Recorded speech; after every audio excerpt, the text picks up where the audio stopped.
Welcome back to channel guys. આજે અમે બનાવી રહ્યા છીએ દહીં તિખારી. જો તમે પ્રદીપભાઈ આવ્યા હતા ઘેરે અને ઘેરથી લેવા છે રોટલા બાજરીના, તો અત્યારે બનાવી છે અમે અહીંયા તિખારી દહીં. હર્ષભાઈ બનાવે છે અને તિખારી બને એટલે એમાં ભાઈ ઉંદરડી વચ્ચે આવે છે. જો આપડા પ્રદીપભાઈ આપણે લાવ્યા છે દહીં. હાય ઉંદરડી એ અમૂલ મસ્તી.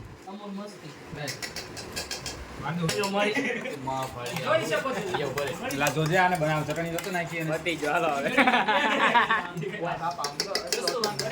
હર્ષા પછી સીધો ફેસ લો હર્ષા આમ આમ કરી છોડે કામ ની હોય ઈ કરું સોરી કરું તો એ જ કરવાનું છાસ ને ડેલી લાવ્યો લાઈટ દેખો તો આદત નહીં રોટલાનું શાક અંદર હાથ નહીં નાખતો